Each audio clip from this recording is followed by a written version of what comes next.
The Naples housing market has crashed by 27%, but here's why it's not just a local problem. When a market like this takes a nosedive, it doesn't stay contained. It sends ripples through the entire economy, hitting banks, construction jobs, and even retirement funds tied to real estate. Investors who thought they were safe with property in sunny Florida are now scrambling, and that panic spreads fast. If you think this is just about Naples, think again. Because when one major market stumbles, others start to wobble. And that's when things get really messy. All right, let's break this down. Over the past 6 months, we've seen our inventory levels climb steadily, while sales have taken a nosedive. It's not just a small dip, it's a sharp decline, and the numbers don't lie. First, take a look at this graph. The blue line represents our inventory stock. You can see it's been rising month after month, hitting record highs just last quarter. Now compare that to the red line, which tracks our sales. It's heading in the opposite direction, dropping fast. So what's causing this? Well, a few things. For starters, we overestimated demand. We thought the market was hungry for more, so we ramped up production. But turns out, customers aren't biting like we expected. Maybe it's the economy. Maybe it's shifting trends. Whatever it is, we've got more products sitting on shelves than we can move. And here's the kicker. The longer this stuff sits, the more it costs us. Storage fees add up, and if we don't turn things around soon, we're looking at some tough decisions.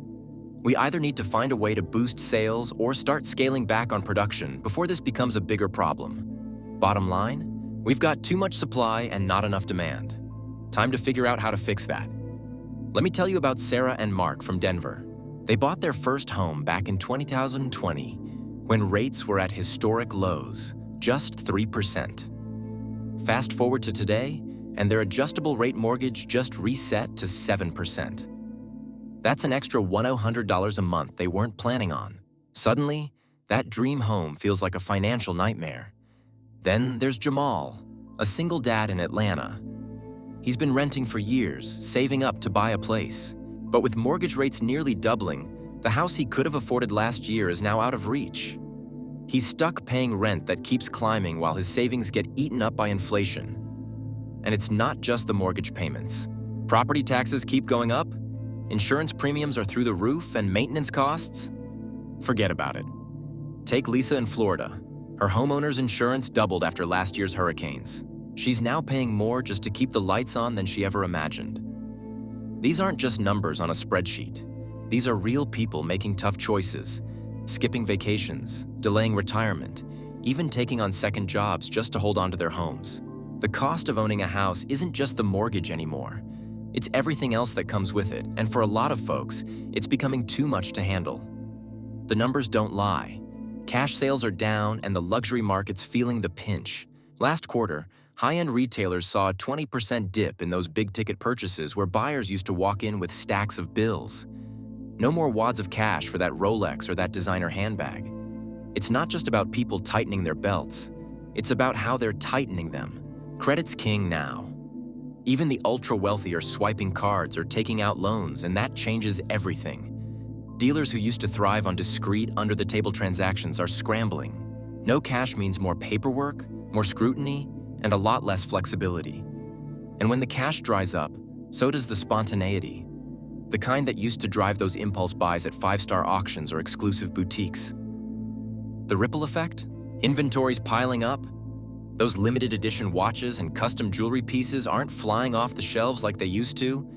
And the brands that built their reputations on exclusivity? They're suddenly looking a lot less exclusive. It's a shift, and no one's quite sure how to play it yet. But one thing's clear, the luxury market's got to adapt, or it's going to get left behind. So let's talk about what's happening in the market right now. Homes are sitting for an average of about 30 days before they sell, which is pretty typical for this time of year. It's not flying off the shelves like we saw a couple of years ago, but it's not dragging on forever either.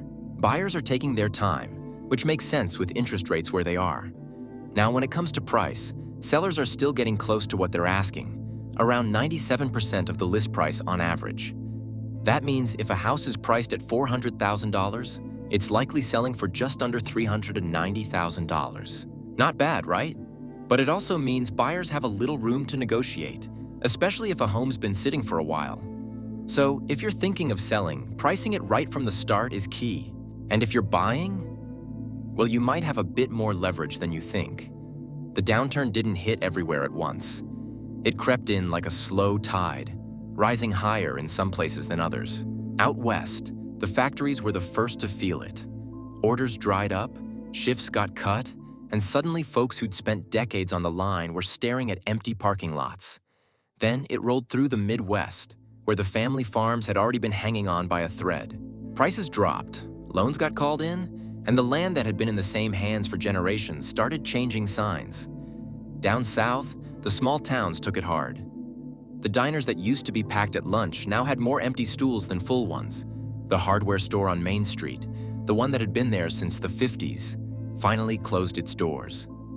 The owner stood out front on the last day, shaking hands and trying to smile. But everybody knew what it meant. Up north, the cities felt it too, just different. The big chains swallowed up the little shops, and the mom and pop places that had been around forever suddenly had "for lease" signs in the windows. It wasn't just the money, though that was bad enough.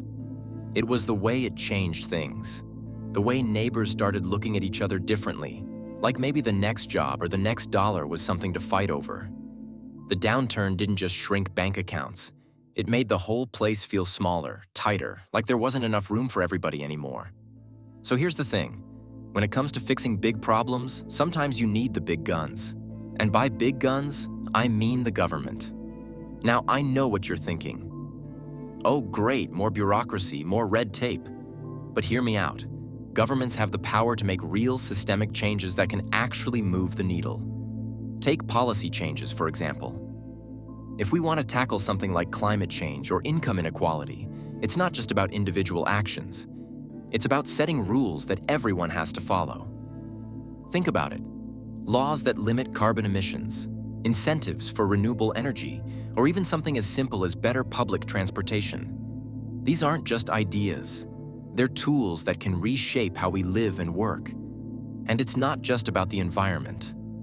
What about healthcare, education, housing? When the government steps in with smart policies, it can level the playing field, making sure everyone has a fair shot. Sure, it's not perfect, and yeah, sometimes things move slower than we'd like. But when it works, it really works. So maybe it's time to stop waiting for someone else to fix things and start pushing for the policies that can actually make a difference. So here's another way we can tackle this. By building stronger communities and putting support programs in place. Think about it. When people feel connected, when they know there's someone looking out for them, it changes everything. Local groups can step up, offering mentorship, job training, even just a place to talk things through. Schools, churches, community centers, they can all play a part. And it's not just about handouts.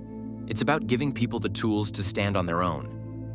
Maybe it's a program that helps folks learn new skills, or a network that connects them with opportunities.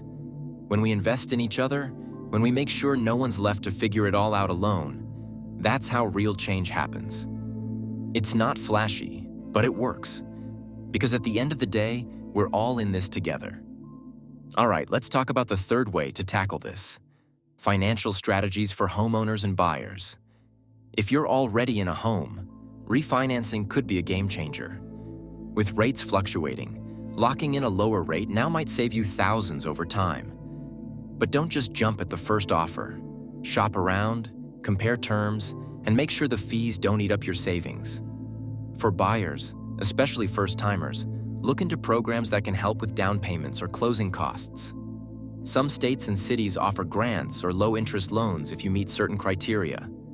And hey, if you've got a solid credit score, use it to negotiate better terms. Lenders want your business, so don't be afraid to ask for a better deal. Another smart move? Consider a longer loan term to lower monthly payments, but if you can swing it, pay extra toward the principal to cut down on interest. It's all about balancing what you can afford now with what'll save you money later. And remember, a home isn't just a place to live. It's an investment. So think long-term, plan wisely, and don't let short-term costs scare you off from building real wealth. So what can we do about all this? First, we've got to recognize the signs, whether it's in ourselves or someone we care about. Small steps matter, like reaching out to a friend or just taking a moment to breathe when things feel overwhelming. There are resources out there, from hotlines to support groups, and they're there for a reason. If you're struggling, don't wait, ask for help. And if you see someone else struggling, don't look away. A simple, "How are you really doing?" can make all the difference. This isn't just about fixing problems. It's about building a community where no one has to face things alone. So let's start talking, listening, and showing up for each other. Because change begins with one person deciding to act, and that person could be you. All right, let's wrap up what we've covered. We started by identifying the main challenges: time management, communication gaps, and resource allocation. Then we dug into solutions, setting clear priorities, using shared tools for better collaboration, and redistributing tasks based on team strengths. We also talked about regular check-ins to keep everyone aligned and the importance of flexibility when things don't go as planned. The big takeaway? Small, consistent adjustments can make a huge difference. It's not about overhauling everything at once, but making steady progress. So let's take these steps, apply them, and see how things improve. Sound good?